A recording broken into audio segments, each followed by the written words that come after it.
the sacred spiritual gifts of jealousy. Now, I know that might sound strange because we've been taught that jealousy is a shameful emotion. But when we can connect back to our spirit, we can use jealousy as a key for transformation. So, in this video, I'm going to share with you why jealousy is important, what its function is, how to transmute feelings of jealousy into joy, why jealousy is a protective mechanism from our ego intellect, and also simple tools to heal and connect you back with your spirit.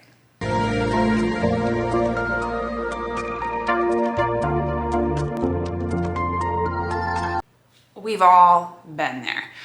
Maybe you're sitting at your work at a job that you absolutely hate when you hear that your friend has gotten a promotion at your dream company, or you're stuck at home watching on Instagram as a friend or family member or even stranger lives a fantasy vacation that you've always dreamed of.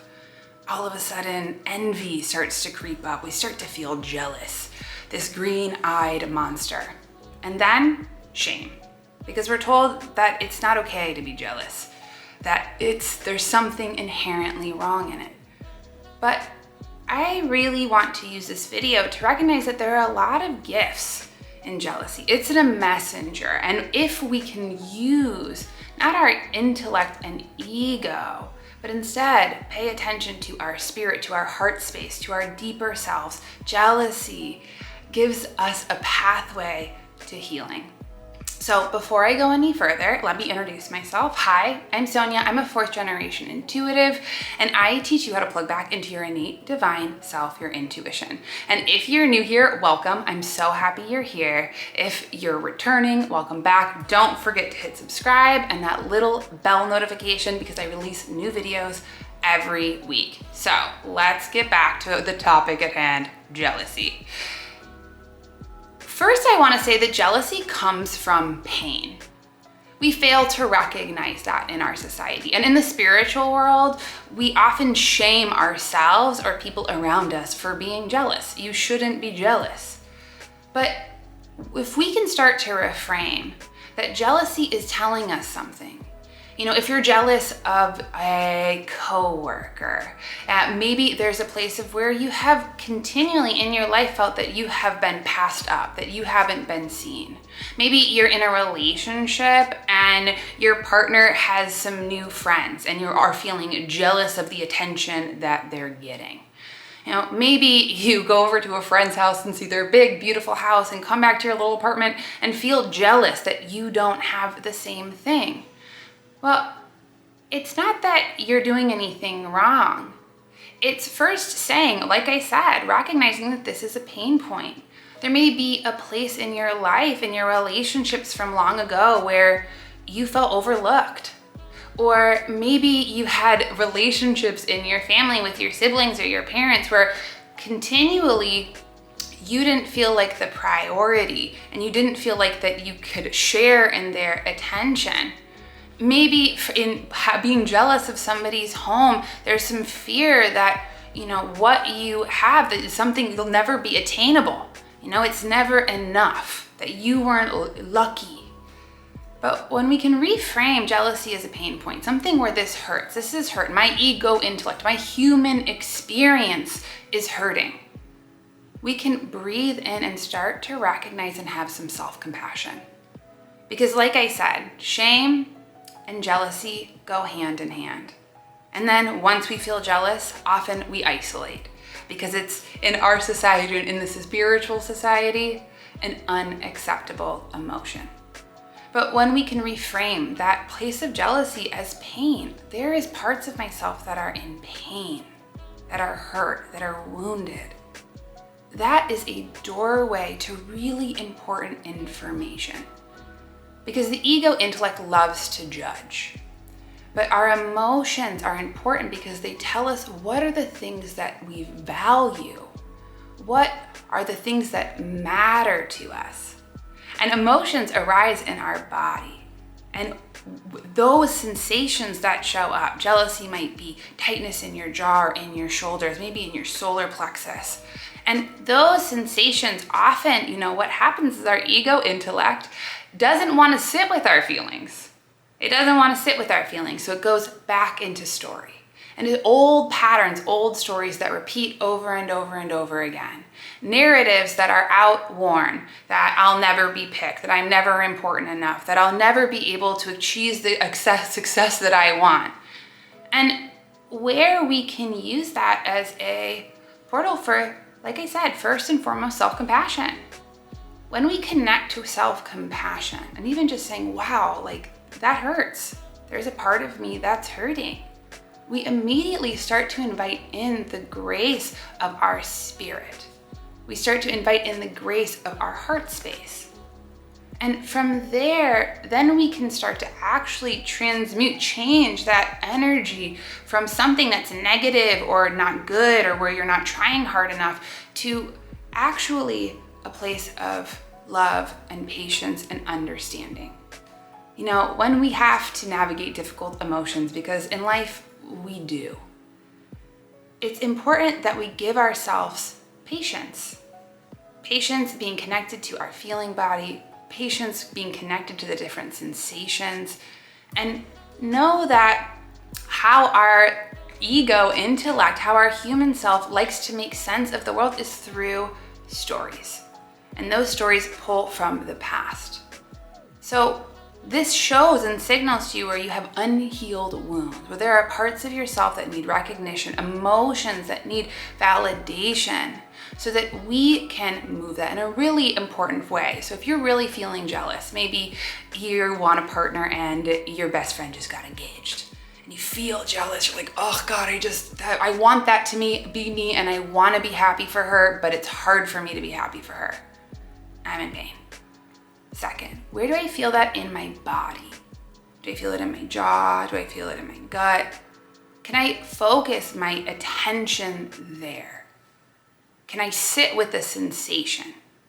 And instead of thinking our feelings, where our minds will kind of jump back up, oh, let's go back into the story. Can I take a breath? Bring my attention back to that sensation. And even my favorite tool in the whole wide world, one hand on my heart, one hand on my belly. And start to invite in my deeper support system, anchoring into home number one. Second of all, the important thing that we have to recognize is that jealousy loves information. It's a function of the ego intellect because it compares. And, comparison is the thief of joy.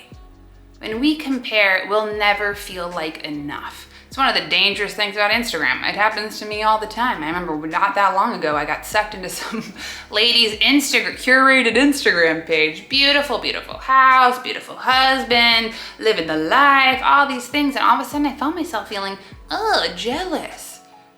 And then I recognized I just wanted more information. I wanted to keep scrolling. And first I had to recognize that I was telling myself a story. And that ego intellect wants to have all of those tiny details. You'll notice it when you're jealous of a girlfriend or a job or something like that. You'll notice that it goes for it wants more and more and more and more information. Reminds me when I was a kid at school and there was a classmate of mine who all the boys wanted to date, and all I wanted more than anything in the whole wide world was a boyfriend.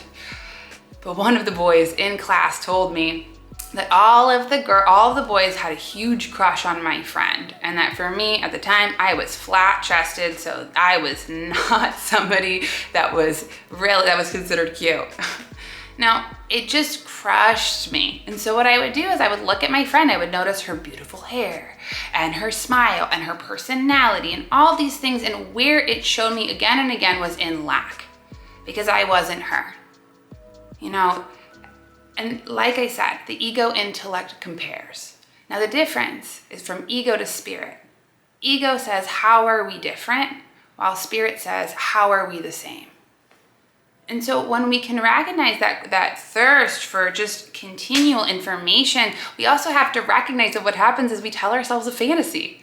The story about the Instagram lady. I had a fantasy about what her life was that had no basis in reality. And that story made me feel bad. So having to, one, notice the sensations. Notice what I wanted. You know, a new home. That was something that I really wanted, a space that I can really create for myself. And then third of all, recognizing that when I get out of my head and I connect to my spirit, because ego, intellect, and jealousy will say there's not enough, but there's more than enough. There's plenty, there's an abundance, there's plenty, room at the table for everyone. And jealousy also gives us a really good clue on what it is that we desire. What do you want? What do you want? And if we can practice deeper listening and not shame and judge ourselves for having a difficult emotion, a moment, but right, it's a signal. You know, if you're jealous of your friend's promotion, maybe you want a new job. If you're jealous of a relationship, your friend's relationship, then, you know, that's something that you want. And where we can actually even start to turn it over to our higher selves, pray to our angels. And you can, it doesn't have to be any sort of spiritual prayer, but just asking for help outside of our limited human selves. And as we do that, not only do we start to invite in more grace, but we can see that when we're jealous, first, like I said earlier, having compassion for ourselves, which then allows us grace. And then we can start to practice joy for others. Because the interesting thing is the more that we practice joy for others, generosity of spirit, not only does it raise our own vibration, but it actually creates more happiness within ourselves. And last but not least, I just want to say, if you're feeling jealous and really jealous, and this is something that you're struggling with, be compassionate, go slow. There is nothing wrong. This is a key messenger and an opportunity for healing.